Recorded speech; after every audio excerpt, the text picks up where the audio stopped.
सह्याद्रीच्या उंच कड्यामध्ये ढगाच्या सावलीत हरवलेलं आणि इतिहासाच्या प्रत्येक पावलावर ठसा उमटवणारं एक ठिकाण म्हणजे महाबळेश्वर. ही फक्त एक सहल नाही, ही एक यात्रा आहे, श्रद्धेची, इतिहासाची आणि आत्म्याला स्पर्श करणाऱ्या शांततेची. आणि या पवित्र प्रवासाची सुरुवात होते सह्याद्रीच्या या महान योद्ध्यापासून. हा आहे छत्रपती शिवाजी महाराज यांचा भव्य पुतळा, ज्यांनी या डोंगर दऱ्यामध्ये स्वराज्याचं स्वप्न पाहिलं आणि त्या स्वप्नाला सत्यातच उतरवलं. महाबळेश्वर परिसर त्याच्या काळात रणनीतीसाठी अत्यंत महत्त्वाचा होता. घनदाट जंगलं, उंच कडे आणि दूरवर नजर ठेवण्याची क्षमता यामुळे हा भाग स्वराज्याचा एक मजबूत आधार बनला. या भूमीवर उभं राहिलं की आजही आपल्याला शौर्याची जाणीव होते. आणि मग आपण पुढे निघतो अशा एका मंदिराकडे जिथे इतिहास आणि पुराणकथा एकत्र येतात. अतिबळेश्वर मंदिर हे मंदिर भगवान शिवाला समर्पित आहे, पण यामागे एक गूढ आणि रोमहर्षक कथा आहे. पुराणात अतिबल नावाचा एक अत्यंत शक्तिशाली असुर होता. त्याच्या अत्याचारामुळे देवताही घाबरल्या होत्या. तेव्हा भगवान विष्णूंनी त्याचा वध केला आणि या घटनेच्या स्मरणार्थ या ठिकाणी अतिबळेश्वर मंदिर उभारण्यात आलं असं मानलं जातं. मंदिराची प्राचीन दगडी रचना काळाच्या ओघात आजही टिकून राहिलेली आहे. इथं पाऊल टाकताच वातावरणात एक गूढ शांतता जाणवते, जणू काही हजारो वर्षाचा इतिहास इथे अजून जिवंत आहे. आणि पुढे आपण पोहोचतो महाबळेश्वरच्या सर्वात पवित्र आणि अद्भुत स्थळाकडे, पंचगंगा मंदिर. हे केवळ एक मंदिर नाही, तर संपूर्ण भारतातील एक अद्वितीय असा चमत्कार आहे. असं मानलं जातं की इथूनच 5 पवित्र नद्यांचा उगम पावतात: कृष्णा, कोयना, वेणा, सावित्री आणि गायत्री. मंदिराच्या आत दिसणारं गोमुख, जिथून अखंड प्राण्याची धार वाहत असते.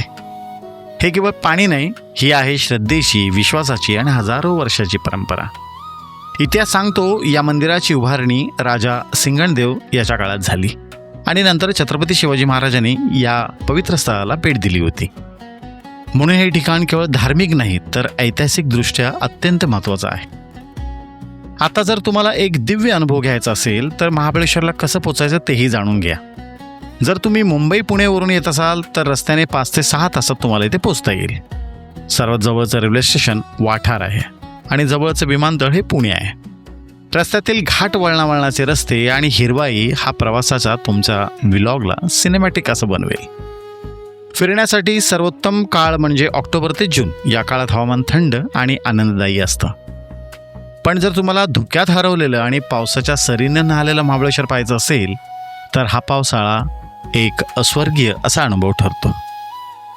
आणि आता आपण या पवित्र यात्रेचा शेवट, पण सगळ्यात शांत आणि आत्म्याला स्पर्श करणारे ठिकाण म्हणजे कृष्णाई मंदिर. हे मंदिर देवी कृष्णाईला समर्पित आहे, जिला नदी कृष्णेचं रूप मानलं जातं. येथे येताच आपलं मन शांत होतं, आवाज थांबतो आणि फक्त एकच गोष्ट जाणवते, ती म्हणजे शांतता. कधीकधी आपण प्रवास करतो जग पाहण्यासाठी, पण काही ठिकाणं अशी असतात ना जी आपल्याला स्वतःकडेच परत आणतात. महाबळेश्वर म्हणजे एक हिल स्टेशन नाही, तो एक अनुभव आहे, एक भावना आहे, अशीच एक यात्रा जी मनात कायम राहते. जर तुम्हाला या दिव्य अनुभव घ्यायचा असेल तर आयुष्यात एकदा तरी वेळ काढून महाबळेश्वरला नक्की या. व्हिडिओ आवडला असेल तर लाईक करा, कमेंटमध्ये जय शिवराय नक्की लिहा आणि अशा सुंदर प्रवासासाठी आपल्या म्हणजे आमच्या विनोद वर्ल्ड चॅनलला सबस्क्राईब करायला विसरू नका.